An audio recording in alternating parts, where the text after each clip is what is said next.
Sair da zona de conforto sempre traz um incômodo característico, até porque o indivíduo costuma ter dificuldade em lidar com mudanças. O ano de 2020 trouxe ainda um desafio coletivo, empurrando a sociedade inteira de volta aos lares em razão da pandemia. Dentro de si, dentro de casa e, acima de tudo, parte de um todo, com um olhar atencioso e coletivo, não mais havendo espaço para o individualismo. O que esperar de agora em diante? A tecnologia está se tornando imprescindível para a manutenção de atividades indispensáveis para a sociedade. A advocacia assume um papel ainda mais importante na manutenção da ordem. A OAB Bahia ressignificou suas ações e continua adotando medidas para acolher a classe e minimizar os impactos decorrentes do momento que vivemos. E a sua participação é fundamental para construirmos uma advocacia cada vez mais forte. Desejamos um excelente congresso.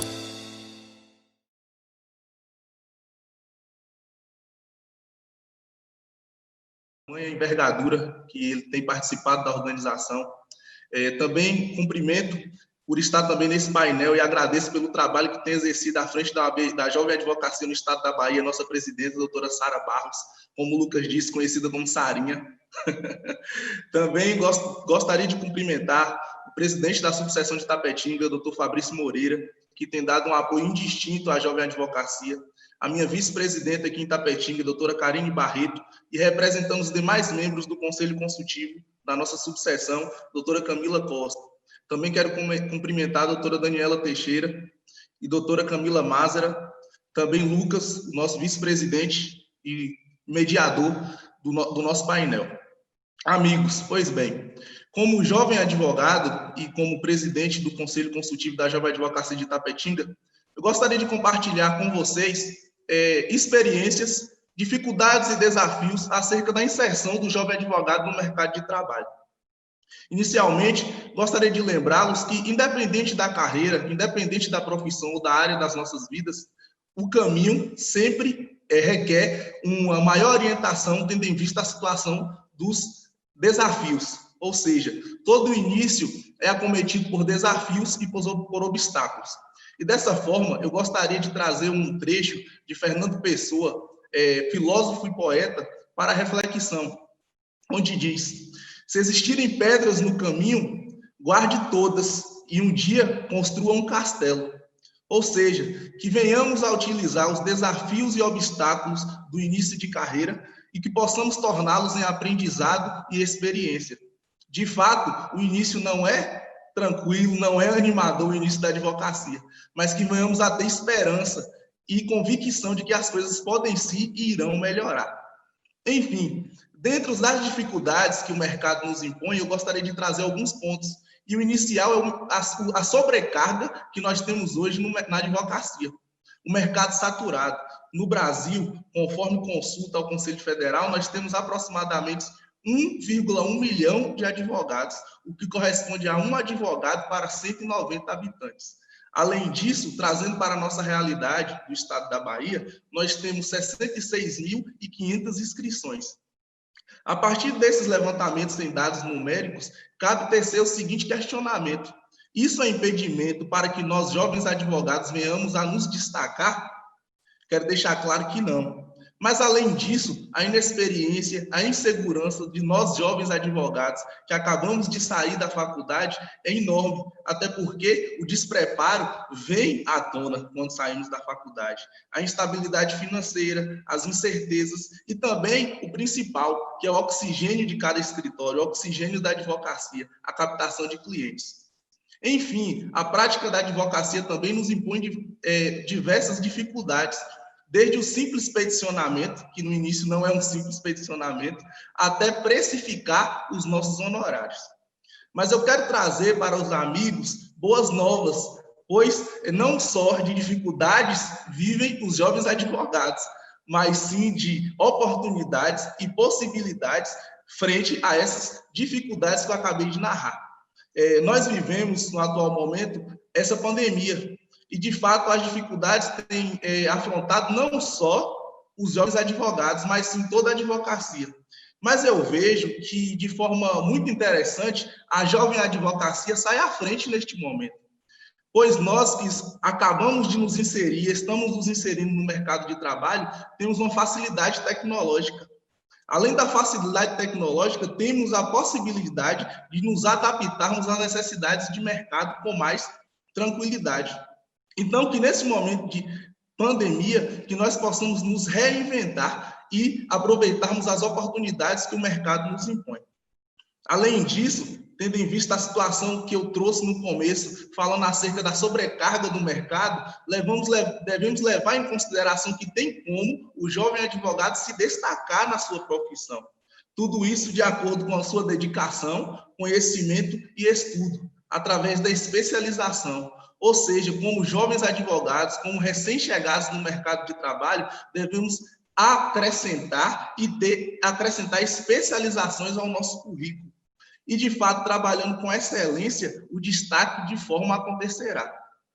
Então, por mais que o mercado esteja sobrecarregado, por mais que o mercado esteja saturado, temos sim a possibilidade de sairmos à frente. Tudo isso com excelência e afinco com o nosso trabalho. Temos aqui, nesse mesmo painel, diversos exemplos disso. Enfim, o direito, como ciência social que é e regula o convívio social, requer e sempre imporá demandas. Ou seja, vivemos em sociedade. E enquanto existir sociedade, existirá conflitos e a necessidade de um advogado. Portanto, a advocacia sempre será um cenário fértil. Não desanime. Vamos lá. Acerca da estabilidade financeira, eu devo lembrar também que nós, jovens advogados, não devemos olhar para a advocacia apenas como o conhecimento jurídico em si e aplicação aos advogados. O advogado, o jovem advogado, deve ser um advogado empreendedor. Devemos ter noção de gestão financeira, gestão administrativa de escritório. Não é simplesmente abrir uma sala ou abrir um escritório e distribuir o nosso conhecimento jurídico, precificar o conhecimento jurídico, mas requer também gestão, planejamento, produtividade e metas. Que venhamos a trabalhar com organização, pois tenho certeza que com organização garantiremos um futuro bem-sucedido na advocacia. Além disso, voltando a falar acerca do nosso chamado oxigênio do escritório da advocacia, dos nossos clientes, eu sugiro que venhamos a valorizar e respeitar os nossos clientes, no sentido de surpreendê-los com transparência, acessibilidade, organização.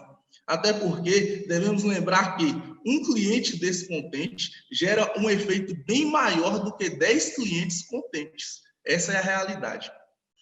Também, o jovem advogado deve implementar sua rede de contatos, até porque nós temos que sustentar a máxima de que crescer com apoio é muito mais fácil do que crescer sozinho.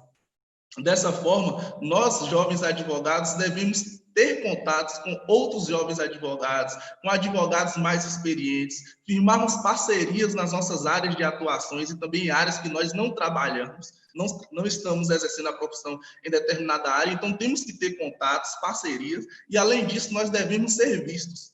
E eu gostaria de chamar a atenção, já que estamos num painel que trata diretamente da jovem advocacia, para o trabalho que vem sendo realizado pelo Conselho Consultivo da Jovem Advocacia. De fato, eu falo por experiência própria, o jovem advogado, ele é sim acolhido, ele não está sozinho. A OAB, através de suas comissões e direcionadamente no Conselho Consultivo da Jovem Advocacia, tem abraçado o jovem advogado. Por isso, a palavra de ordem dentro da minha fala é: não desista e saiba que a OAB te acolhe, que os colegas estão à disposição para poder ajudar, as comissões. Por isso, busque participar do dia a dia da subseção, busque participar do dia a dia da OAB, participe de palestras, seja visto. E, por fim, eu gostaria de acrescentar aqui: qual é a imagem que você quer passar para o seu cliente? Qual é a imagem que você quer passar para os seus colegas? Invista em sua imagem pessoal.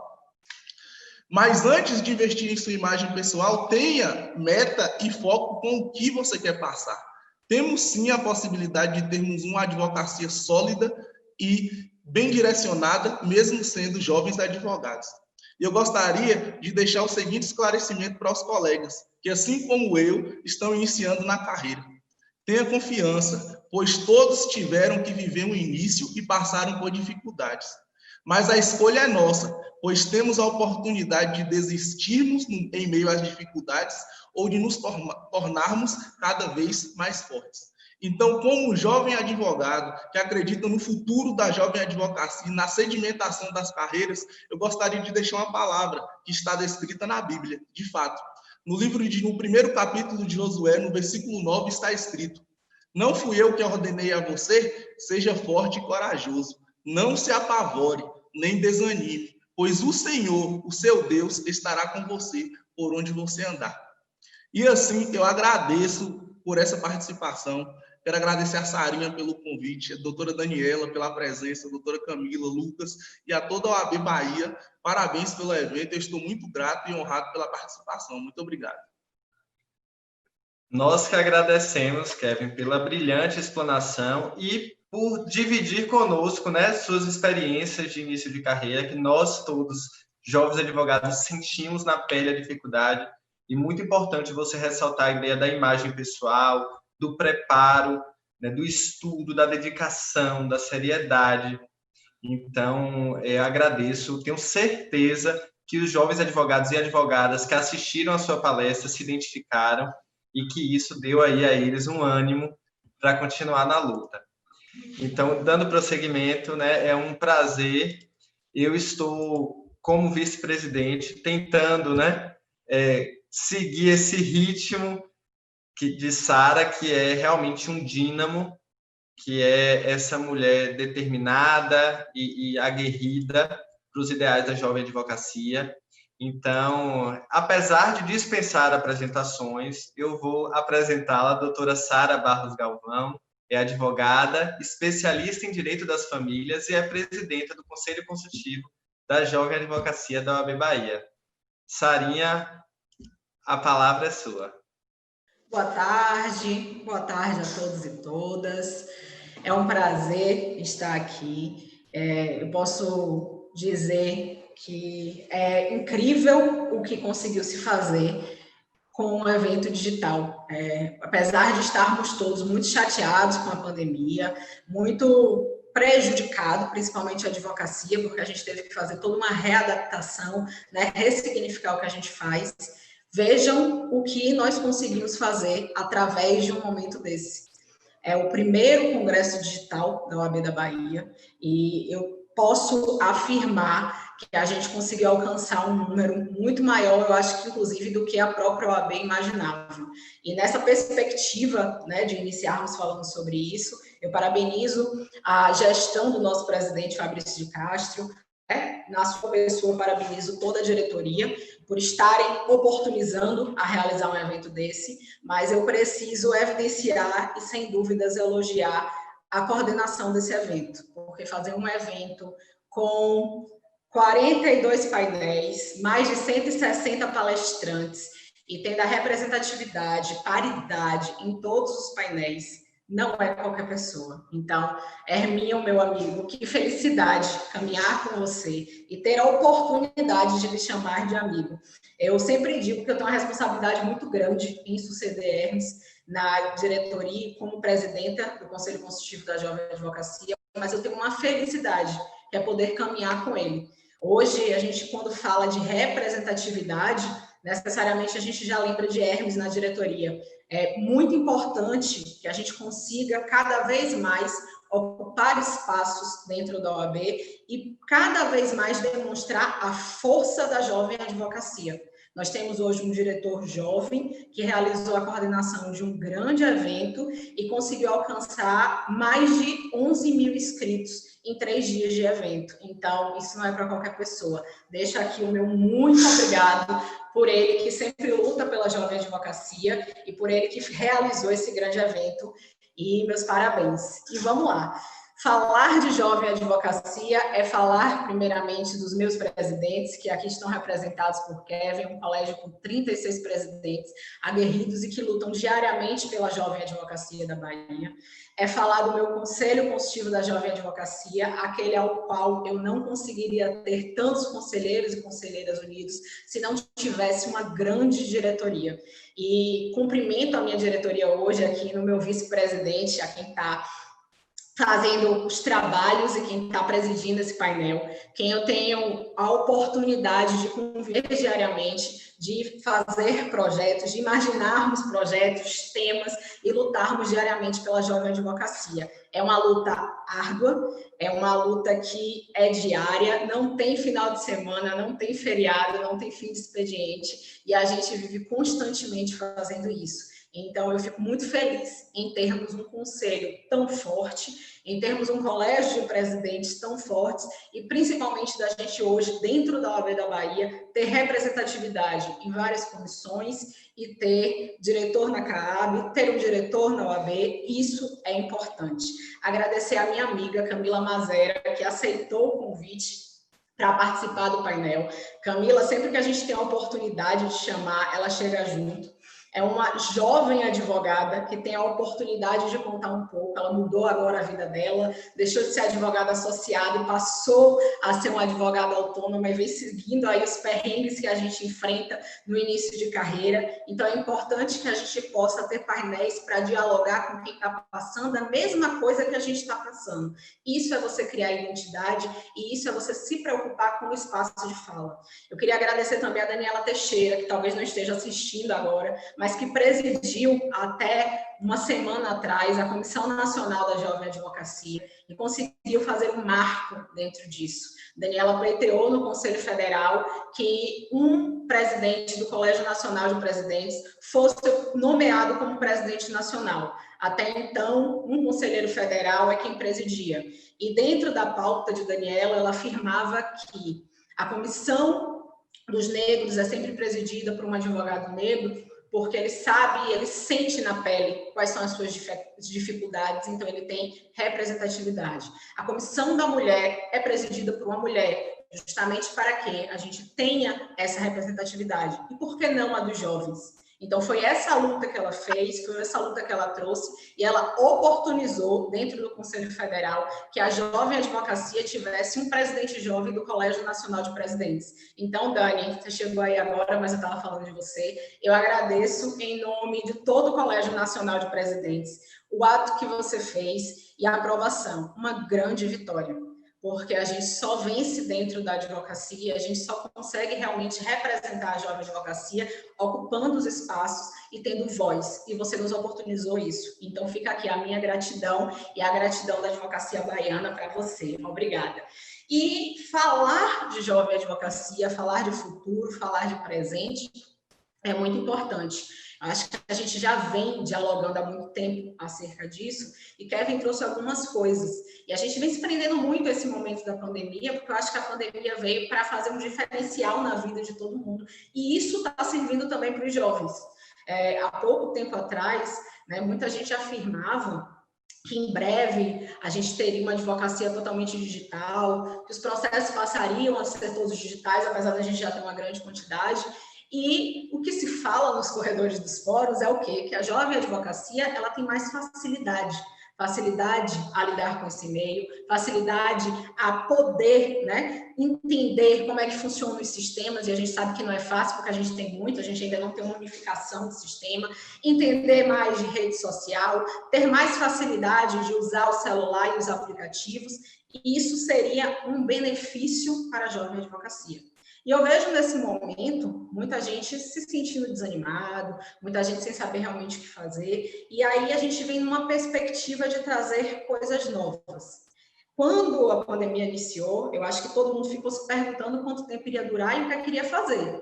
E as mudanças começaram a vir aos poucos. Primeiro a gente teve o problema da suspensão dos prazos, depois a gente ficou sem saber quando é que iria reabrir, aqui a gente ainda não reabriu e já foi colocado para setembro, e dentro disso, dentro de uma perspectiva da quantidade de jovens advogados que a gente tem, inclusive, no Brasil, e não falando só a nível Bahia, e dentro disso, cada um, né, tem uma especificidade, cada um segue muito. Por exemplo, o Kevin falou um pouco dos advogados que são empregados em grandes escritórios, tem os advogados que são associados, tem os advogados autônomos, como eu falei de Camila, eu que sou, Luquinhas também que é. Nós temos os advogados que são pautistas, que são aqueles advogados correspondentes. Nós temos aqueles advogados que estão aí no interior, que estão sem saber como é que vão fazer, principalmente porque não iniciaram as audiências por videoconferência.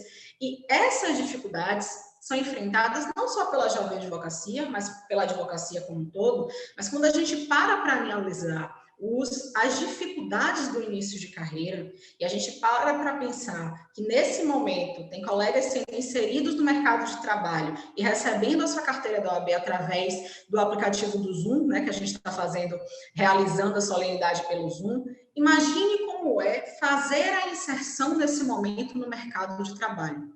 Como poder fazer isso nesse momento? E é justamente aí que vem o que a gente vem fazendo, o que a gente vem trazendo, e que Kevin também falou um pouco sobre esse desânimo, essa preocupação pela quantidade de advogados que a gente tem hoje no Brasil.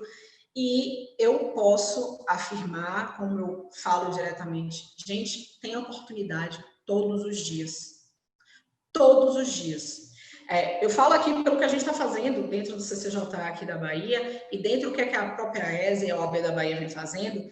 A capacitação está inigualável. Olha a quantidade de cursos que a gente está podendo ter gratuito.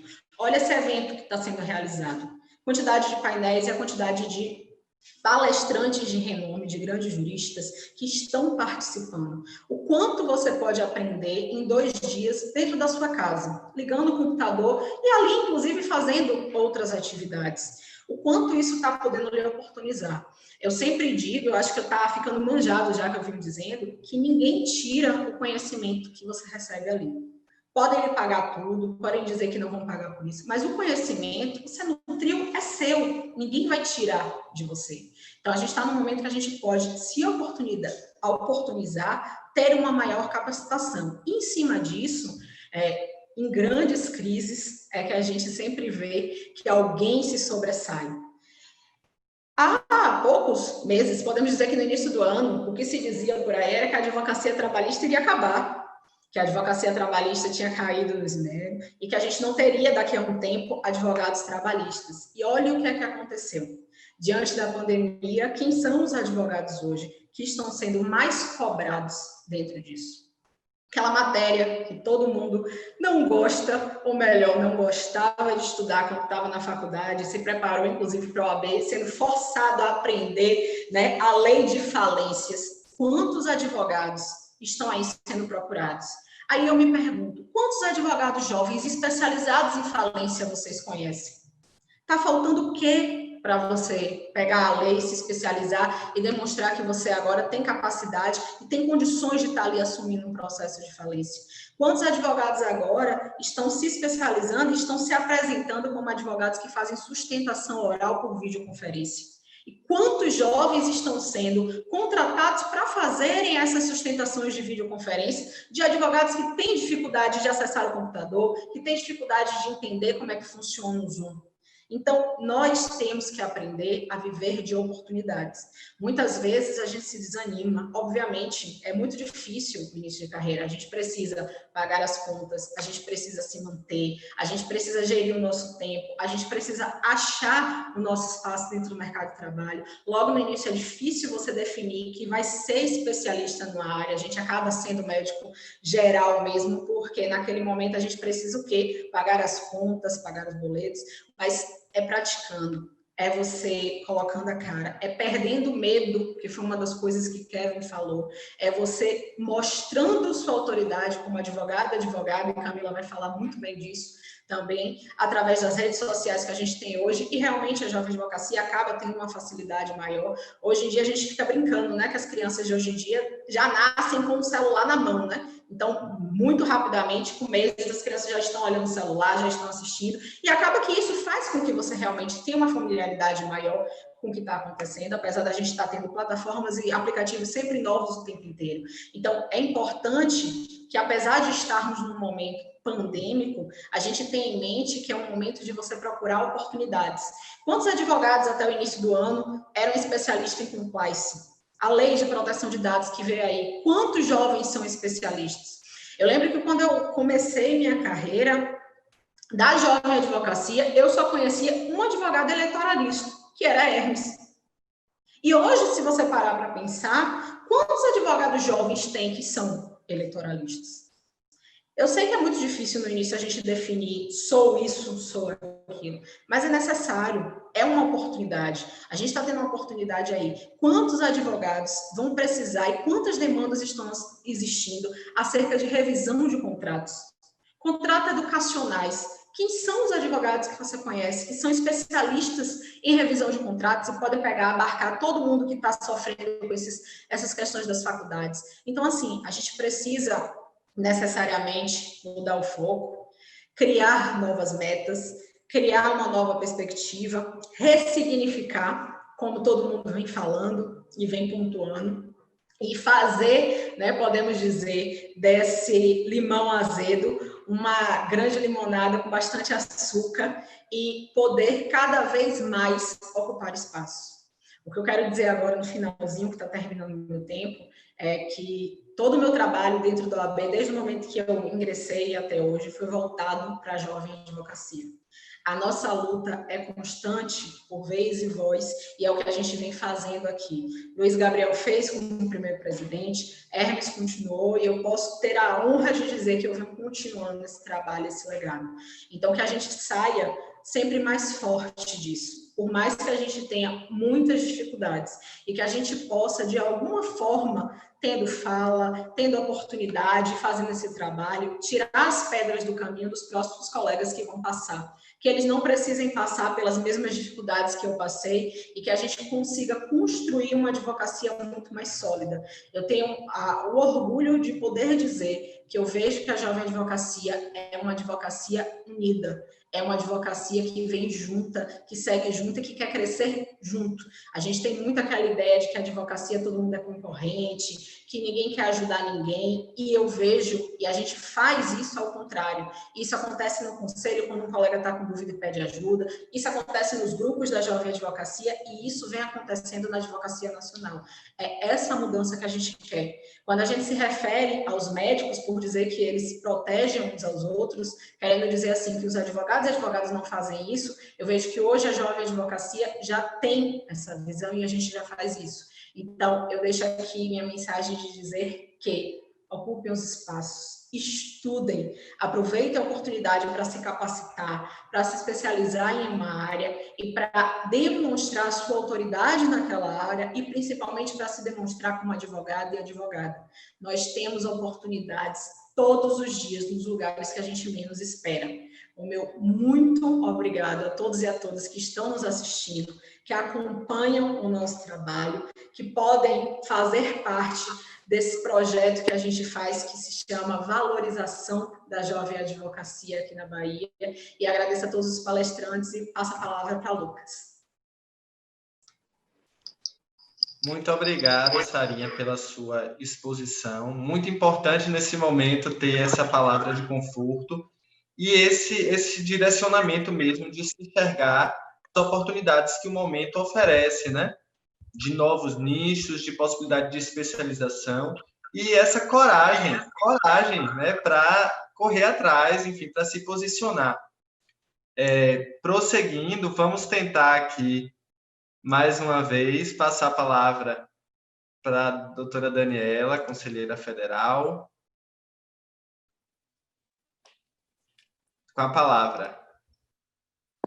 Boa tarde. Vocês conseguem me ouvir? Eu estou transmitindo aqui pelo celular. Consegue me ouvir, Lucas? Conseguimos. Consegue, que bom. Então, eu vou tentar ser mais breve, porque eu tenho medo de cair novamente, porque é um problema aqui da internet do meu bairro todo. Agradeço muito à OAB Bahia pelo convite, especialmente o nosso presidente Fabrício, a nossa vice-presidente Ana Patrícia. É uma honra para mim estar na OAB Bahia, porque assim como a OAB do Distrito Federal e a OAB Sergipe, são as 3 OABs do Brasil que me enchem de orgulho, porque elas são paritárias e porque elas têm, de fato, a juventude no meio da sua seccional. Temos jovens que realmente têm voz, que são ouvidos pelo presidente, pela diretoria. Nosso queridíssimo tesoureiro, doutor Hermes, veio direto da Comissão da Jovem Advocacia para a diretoria. Então, realmente, são OABs que se destacam no cenário nacional por irem além do discurso. Realmente colocam na prática a paridade das mulheres e colocam na prática a importância da voz da jovem advocacia. Gostaria de agradecer muito a nossa presidenta Sarinha, que é um destaque nacional, é uma das presidentes mais altivas, mais batalhadoras, firme, dura, na defesa intransigente da jovem advocacia. Vocês que estão me ouvindo aí na Bahia podem ficar muito tranquilos, que se tiver qualquer problema, se tem alguém no mundo que pode resolver, é a Sara. Se a Sara não der conta de resolver, provavelmente o problema não tem mesmo solução. Sara é uma pessoa, ela é onipresente, ela está em todos, resolvendo todos os problemas e sempre com esse bom humor baiano que eu adoro. Então, é uma pena que esse nosso evento seja digital. Eu gostaria muito de estar aí, abraçando os nossos colegas de bancada, Kevin, que falou também, Camila, nosso querido Lucas, que está aqui me acompanhando. Não posso deixar de citar a bancada do Conselho Federal, em especial o nosso vice-presidente Viana e a minha presidente da OAB Nacional da Mulher, Dani Borges, que ela, para mim, é um farol, um porto seguro. Então, vamos aqui tentar colaborar com o nosso seminário digital a respeito do que vem por aí. Eu tenho falado nas últimas conferências que eu participei que nada de bom vem da pandemia. A pandemia é uma desgraça, uma tragédia mundial, a maior tragédia do nosso milênio. Nada de bom vem de 115 mil mortos, muitos advogados, muitos parentes, muitos amigos. Eu não gosto dessa expressão que vem de bom da pandemia. Nada, ponto, parágrafo, vamos recomeçar a vida e vamos ver o que a gente consegue tirar de bom do que veio de tão ruim para nós. E eu acho que o principal é, sem dúvida, a digitalização da vida. Não é só do judiciário, é da vida. O CNJ tem uma expectativa, tem uma estatística que diz que nós evoluímos 10 anos em 2 meses. Tudo que o CNJ esperava fazer nos próximos 10 anos foi obrigado, com a pandemia, a colocar em vigor, que são as sustentações orais, os julgamentos, a audiência. Quem ia imaginar a audiência de instrução e julgamento digital assim? Se eu falasse isso para vocês em fevereiro, todo mundo ia achar que eu estava maluca. E foi tudo colocado em pé em muito pouco tempo, uma digitalização completa da nossa vida, dos nossos relacionamentos, e isso trouxe algumas oportunidades, que é o que eu tento hoje levar para a jovem advocacia. Presidir a Comissão Nacional foi para mim o cargo de maior honra e prestígio que eu tive. Eu já fui vice-presidente, secretária-geral, conselheira federal 2 vezes, já fui da Comissão de Estudos Constitucionais, da Comissão da Mulher, mas ter presidido a Comissão Jovem me deu a certeza de que a OAB está em excelentes mãos. Para a OAB continuar sendo grande, continuar sendo a instituição civil mais respeitada do Brasil, ela precisa ter continuidade. Eu preciso poder levantar da cadeira, sabendo que deixei no meu lugar uma pessoa melhor que eu, mais preparada que eu, e que vai fazer com que a OAB siga, seja perene, entre décadas à frente. E isso nós estamos fazendo com os nossos jovens presidentes. Temos um colégio de presidentes com 27 presidentes absolutamente qualificados, pessoas que podem debater qualquer assunto, tanto do sistema OAB quanto do Poder Judiciário. Então, isso traz em mim uma alegria muito grande e uma esperança de que esses novos tempos que estão surgindo com a pandemia vão trazer, sim, muitas oportunidades para a jovem advocacia. Eu gosto de falar de algumas delas. Então, eu começo falando do processo online. Vocês aí da Bahia têm o TRF aqui no Distrito Federal, por uma distorção absoluta que foi feita, nunca foi corrigida. Ontem começaram a corrigir Minas Gerais, mas eu até acredito que era mais importante ter feito o TRF na Bahia, pegando os estados do Norte e Nordeste que estão na primeira região e fazendo um TRF na Bahia. Essa sempre foi a minha opinião. Não vejo sentido em fazer um TRF só para Minas Gerais e deixar aqui Bahia, Tocantins, Manaus, Acre, no Distrito Federal. Mas o fato é que vocês conseguem um cliente e de previdenciário, por exemplo, conseguem uma sentença favorável, tem um recurso do INSS e o recurso vem parar aqui, no Distrito Federal. O que era feito antes? Vocês obrigatoriamente tinham que subestabelecer para alguém aqui em Brasília, porque o preço da passagem já era mais caro do que os honorários que vocês iam receber. E às vezes julga, às vezes não julga, tem que vir aqui toda terça e quinta, era inviável. Agora, com a justiça digital, essa diferença acabou, e acabou no Brasil todo.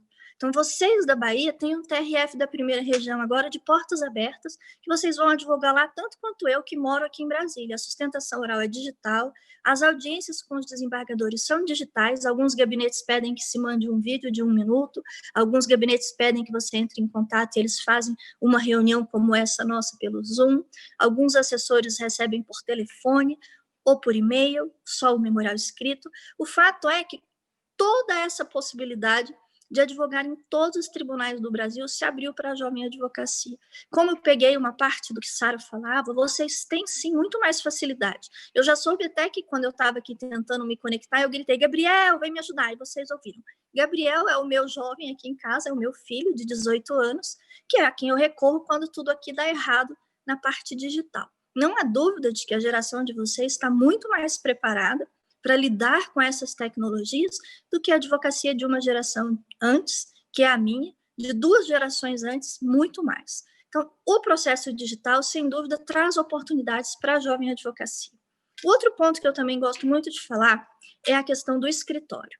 Nós tínhamos antes uma jovem advocacia muito angustiada com a questão do espaço físico. Dani, eu não tenho escritório, meu cliente vai estranhar, eu tenho que atender na sala da UAB, será que isso faz diferença? Isso era uma angústia. Aqui em Brasília nós temos 50 salas de advocacia nos fóruns, em prédios comerciais, todas lotadas. Sempre os jovens advogados marcam com clientes lá e fazem uma escala e vão até lá, e tinham essa angústia. Vale a pena eu investir, gastar o dinheiro, ter uma despesa fixa, abrir uma pequena sala com secretária, sem secretária? Quais são os gastos fixos disso? Com a questão da justiça digital, isso nivelou a todos nós. Eu estou aqui na minha casa, no fundo uma parede branca, isso me iguala a todos que estão aqui na tela, isso iguala toda a jovem advocacia aos escritórios tradicionais. Aquele cliente que tinha uma resistência, não, mas eu vou no advogado, eu não sei onde é o escritório dele, se a pessoa sumir, ele hoje está assim com todos os advogados do Brasil, todos estão em home office. Um outro escritório que voltou em alguns estados onde a pandemia está um pouco menos grave, mas mesmo assim tudo é digital, o próprio cliente não quer sair de casa para falar com o advogado. Ele já se acostumou com a ideia de até consultas médicas, onde deveria haver o toque, o tato, mas ele já está preferindo até mesmo consultas médicas online, porque é mais rápido, porque é mais econômico, porque é o termo, é online. O que o cliente quer de você já não é mais um escritório bonito, com uma recepção bonita, e alguém que serve um café, e 2 salas de recepção. Não, ele não quer isso. Ele quer falar com você online. Ele quer ligar para o Kevin, e ele quer que o Kevin, 1, atenda, e 2, diga, oi, Lucas, como vai? E 3, diga, Lucas, seu processo está concluído, temos uma previsão da perícia sair daqui a uns 15 dias. Ele quer que você saiba quem ele é. Essa personificação do cliente, processo, advogado, é que veio com muita força com a digitalização dos processos. Como a gente teve que dar o celular para os clientes, e como é tudo online, o cliente quer falar com você naquela hora e naquele momento. Então, você pode até fazer a brincadeira, não é que você está em home office, não é que você está trabalhando em casa, eu diria que você agora está dormindo no trabalho, porque você não tem mais horário para nada. Se o cliente ligar na hora do almoço, é na hora do almoço que você vai atender. Se ele ligar na hora que você está dando banho no seu filho, você vai atender do mesmo jeito. Ficou uma coisa só. Essa rotina escritório-casa, com o processo digital, ela acabou.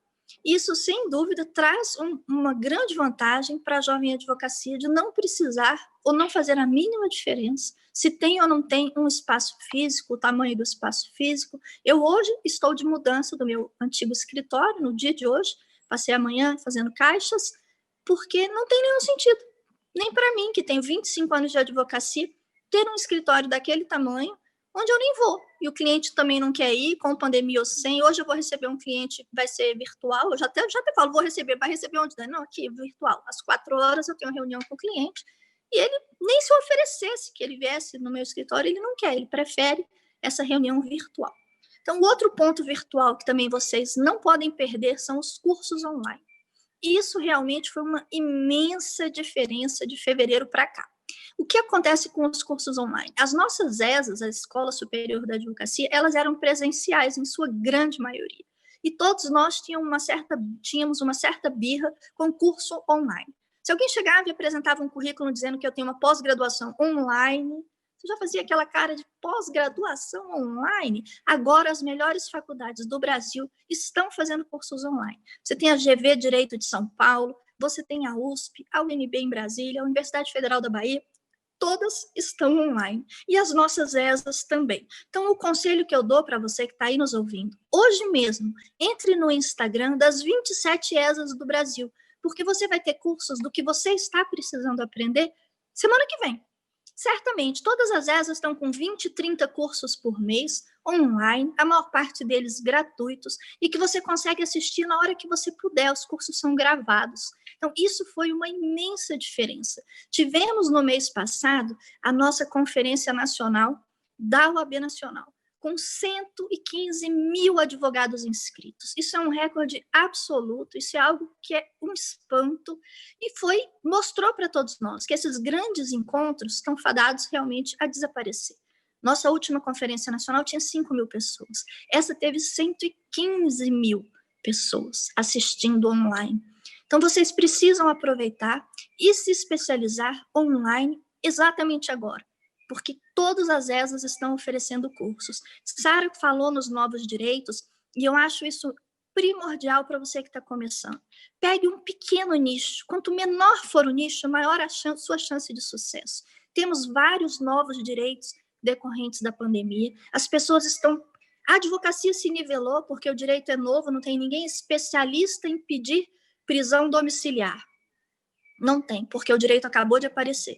Mas se você faz penal, é um excelente nicho. Você pedir a progressão de regime do réu do interno que tem mais de 60 anos, você pedir a progressão de regime para alguém que tem uma comorbidade ou que tem um parente doente em casa, são os novos direitos. Mesma coisa com relação se você faz civil.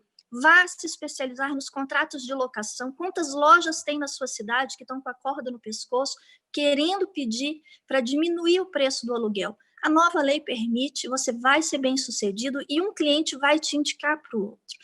Na questão trabalhista, também, sem dúvida, vieram muitas oportunidades que você tem que pegar um nicho e dali um cliente te indica para o outro. Eu tenho 2 amigas aqui queridas, jovens advogadas, uma tem trabalhado só com direito homoafetivo e a outra tem trabalhado só com direito das empregadas domésticas. Um nicho muito pequeno e que, sem dúvida, possibilita que ela atenda aquelas pessoas e dali ela parta para uma carteira de clientes maior. Então, essa é a minha sugestão, que vocês aproveitem o que a parte digital e online traz de bom, traz de nos igualar a todos. Todos. Eu sei pedir a prisão domiciliar em função do coronavírus para o réu que tem uma comorbidade, tanto quanto você que pegou a sua carteira na entrega na semana passada. Os meus 25 anos de advocacia não vão servir mais do que o que você vai aprender com relação a esse novo direito. Então, é aí que vocês têm que entrar, com muita garra, muita força de vontade, porque tem espaço. Tem muito advogado? Tem, mas é só a gente olhar à nossa volta que a gente vê o tanto de direitos que não estão sendo cumpridos nos nossos cidadãos no Brasil. Tem mais gente sofrendo do que advogado disponível. É só uma questão de você acertar o nicho, acertar onde você vai conseguir entrar. Que você passando na entrada, você vai ter uma carreira de sucesso certamente. Você está aí na OAB Bahia, uma das melhores do Brasil, e eu não digo isso quando eu estou em qualquer lugar, eu só digo isso na Bahia, em Sergipe, que são as OABs que têm paridade, que têm um programa sério de inclusão da jovem advocacia.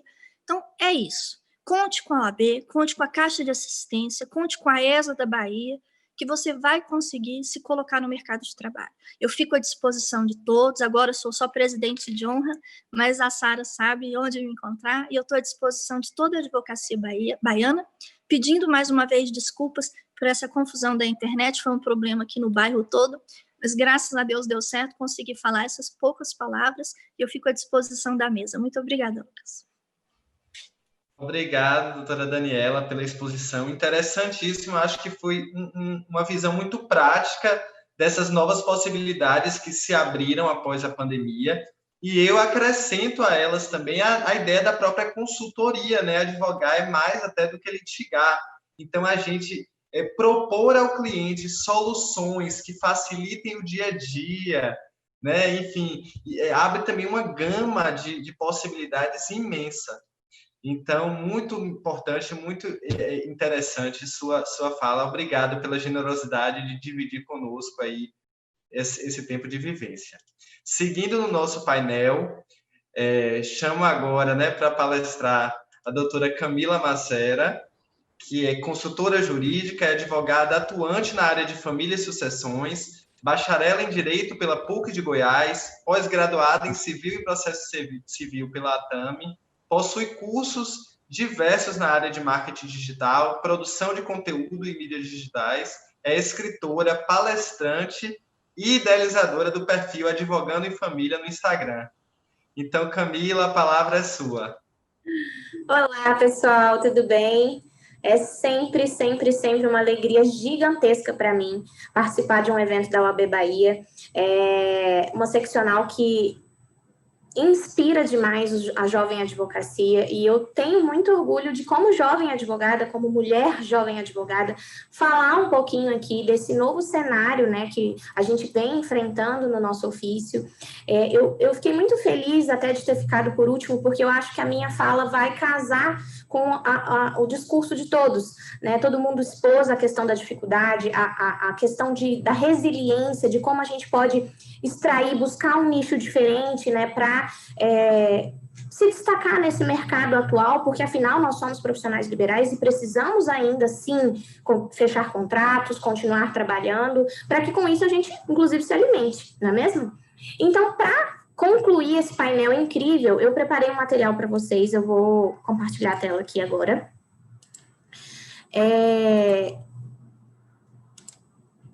Todo mundo está vendo? Só faz assim para mim, ok.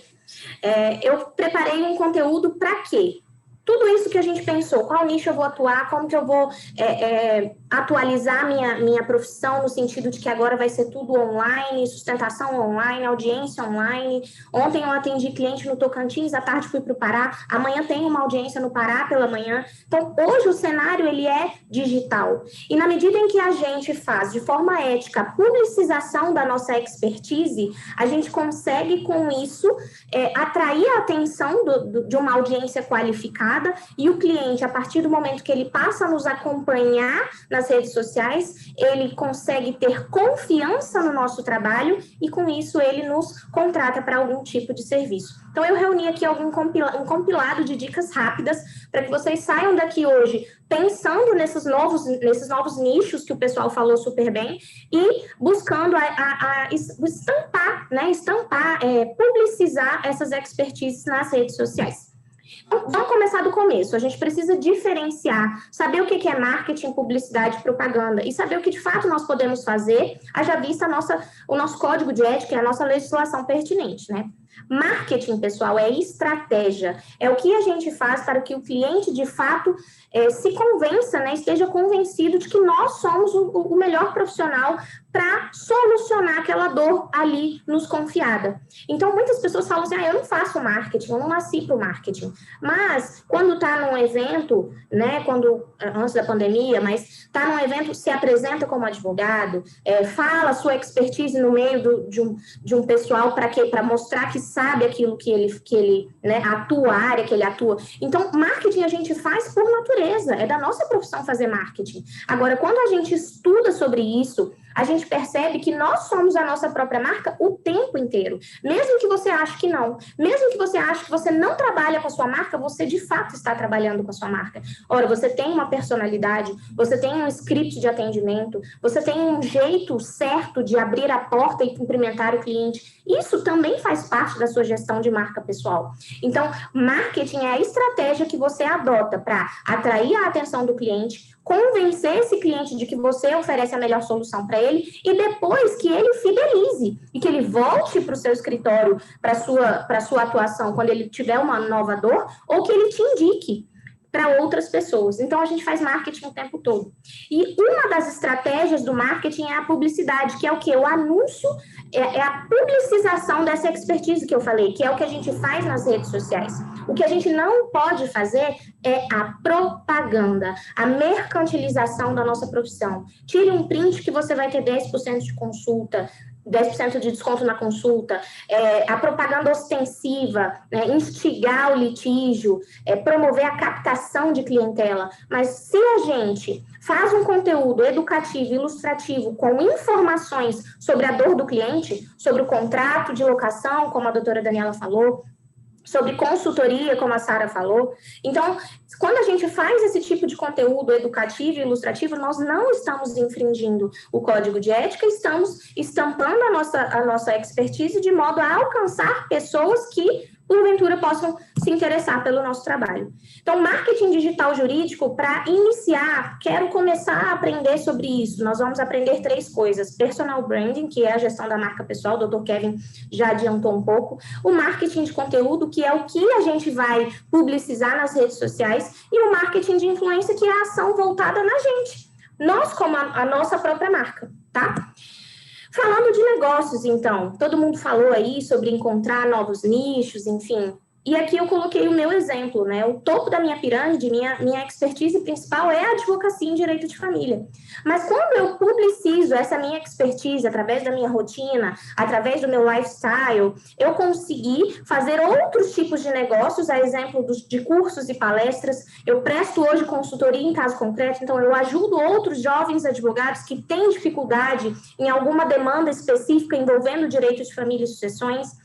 Presto também mentoria e consultoria na produção de conteúdo digital jurídico, então eu ajudo jovens advogados a traçar estratégias bacanas para que alcancem o objetivo deles de conquistar uma audiência qualificada. E tudo isso, pessoal, fortalece a minha advocacia, porque no momento em que eu faço esse networking com outros advogados, eles passam a me indicar. Eu consigo prospectar clientes físicos aqui em Goiânia, por quê? Porque eles são clientes de outros advogados que me seguem no Instagram, mas que eles não atuam em família e sucessões. Então, eles fazem a mediação. Eles me indicam porque eles consomem o meu conteúdo e passam a ter confiança no meu trabalho. Então, é muito importante a gente abrir a visão para a gente falar sobre aquilo que a gente sabe na internet. Um pouquinho de personal branding. Personal branding é a interseção entre o que você fala que você é e o que o público diz que você é. E tudo isso, quando ele é bem gerido, a gente tem que pensar em estratégias ligadas à nossa imagem, ou seja, como nós vamos transparecer, aparecer, nos portar nas redes sociais, a experiência que um seguidor tem com você, a interação que as redes sociais promovem, tudo ligado à sua personalidade. A sua personalidade é uma personalidade mais leve, é uma personalidade mais séria, como que você se porta nas mídias sociais e a identidade. Olha que interessante, o meu perfil no Instagram é Advogando em Família. A um primeiro momento, não tem o meu nome. Ninguém, em tese, de início, saberia o meu nome só pelo meu username. Mas todo mundo passa a me conhecer não só como Camila Mazeira, mas também como Camilão. Por quê? Porque eu falo muito sobre isso e eu consegui desenvolver a minha identidade nas redes sociais. Então, a gente precisa sempre pensar em como a gente vai se portar e como a gente vai se apresentar para o nosso público, para que o nosso nome fixe na cabeça da nossa audiência. Passando para uma dica prática aí para vocês, se vocês quiserem alterar, por exemplo, o perfil de vocês no Instagram, Facebook, LinkedIn, é interessante vocês colocarem uma foto, que eu inclusive estou com essa roupa aqui hoje, vocês colocarem uma foto que apareça pelo menos 60% do seu rosto. Para quê? Para que o cliente veja e não duvide que é você. E que, de fato, ele reconheça. Porque hoje eu já fechei demandas sem nunca ter contato físico, nem mesmo videochamada, só por WhatsApp eu já fechei demandas assim. Mas o cliente, ele precisa saber com quem que ele está tratando. Ou seja, uma foto de perfil precisa ter pelo menos 60% do seu rosto, e o ideal é que não fique aquela coisa 3x4, muito séria, né?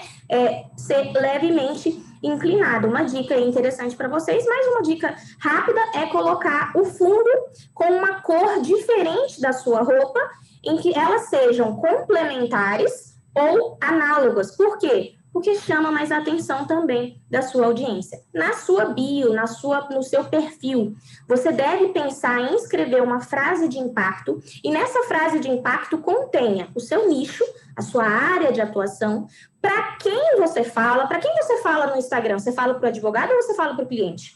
É interessante que você tenha fixado ali, porque quando o seguidor olha, ele vai pensar, bom, esse conteúdo aqui me interessa. Então, é interessante você colocar para quem você fala e qual a dor que você soluciona, né?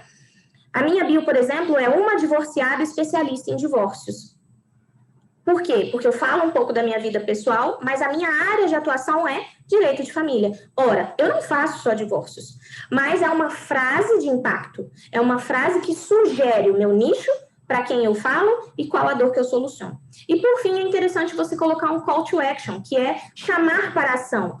Mais informações, aí você coloca o link para entrar em contato com você através do e-mail, ou as suas publicações no Jus Brasil, por exemplo, né? Você chamar o seu seguidor para conhecer mais do seu trabalho. Depois do personal branding, pincelei algumas coisas rápidas sobre isso, mas depois do personal branding, é interessante a gente focar no marketing de conteúdo, que é o quê? O conteúdo mesmo que a gente passa, o conteúdo ideal é aquele conteúdo que é útil e relevante e fale sobre a sua autoridade em determinado assunto, né, na sua área de atuação. Então, como que você vai fazer isso? Como que eu vou montar esse meu conteúdo? A dica que eu dou é fazer um setup de conteúdo. Olha só, eu dei o meu exemplo, direito de família.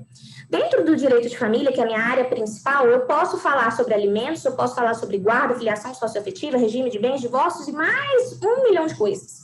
É interessante você fazer essa lista e dessa lista você conseguir extraindo cada vez mais galhos. Ou seja, alimentos, eu posso falar sobre alimentos entre ex-cônjuges, alimentos para ascendentes, alimentos para filhos menores. Então, é você fazer esse setup de conteúdo para ampliar a sua visão sobre aquilo que você pode estampar nas suas redes sociais. Como que você vai fazer isso? Fez o setup lá, você vai montar postagens no sentido de expressar a autoridade, ou seja, falar sobre a sua experiência, falar sobre a sua vivência profissional, óbvio que de forma ética, sem mencionar caso concreto específico, ensinar algo, passo a passo do inventário extrajudicial, guia para minuta de inventário, né? Manual do divórcio extrajudicial. O pessoal gosta dessa coisa do ensino, né? Engajar, o que é o engajar? É você fazer com que o público clique na tela. Então, enquetes, quiz, por exemplo, é interessante. E por último, entreter, porque redes sociais, elas se prestam a entreter o público. A rede social é para promover o diálogo, para promover a interação. Então, quando você pega o setup de conteúdo e pega as funções de cada conteúdo, você consegue nutrir as suas redes sociais de maneira mais diversificada e atraente. E, por fim, o marketing de influência, que é o quê? É você pegar a sua rede social e, de fato, influenciar pessoas através do impacto na vida delas, né? Praticar ações focadas em indivíduos que exerçam influência ou liderança sobre potenciais clientes ou consumidores. Precisa ter 10 mil seguidores? Não, basta ter apenas um. Se você influenciá-lo, chamar a atenção dele, conquistar a confiança dele e influenciá-lo a te contratar, você já fez uma produção de conteúdo jurídico de excelência. Para terminar, vocês estão vendo que eu estou falando super rápido, né? Mas eu quero passar tudo para que vocês saiam daqui fazendo, praticando mesmo. Gerando autoridade nas suas mídias sociais. Primeira coisa que você tem que pensar, é verdade o que você está falando? Nós vivemos na era da fake news, né? A gente precisa saber verificar a fonte da informação, se de fato aconteceu.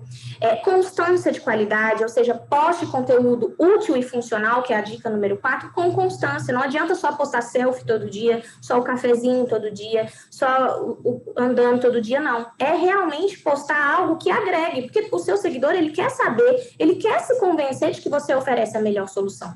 Mas isso só vai ser possível com conteúdo útil e funcional. Para adquirir um bom posicionamento nas mídias sociais, você precisa segmentar, ou seja, qual é a sua área de atuação. Mas mais do que isso, você precisa se diferenciar. E como que você vai fazer isso? Aplicando a sua vivência, aplicando a sua experiência no direito de família, aplicando a sua experiência no direito do trabalho.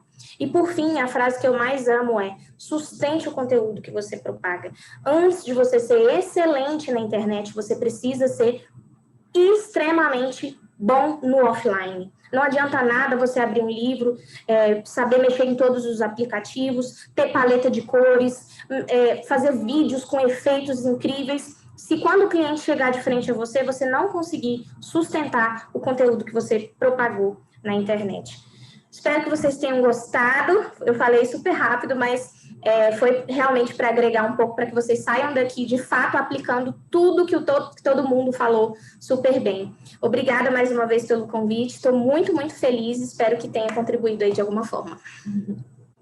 Nós que agradecemos, Camila, mais uma vez a sua participação, né, que já é quase uma baiana aí de carteirinha, sempre participando dos nossos eventos, é sempre um prazer recebê-la.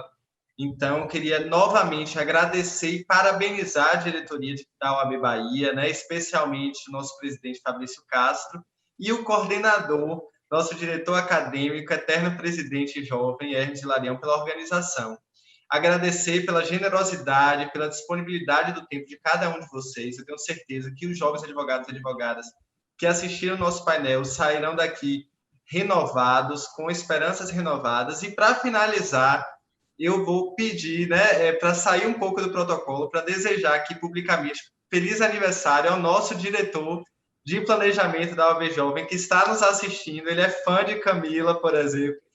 Então, Maílson, parabéns, feliz aniversário. Em nome da Jovem Advocacia, muito obrigado por todo o trabalho que você tem desenvolvido. Você é um exemplo para todos os jovens advogados.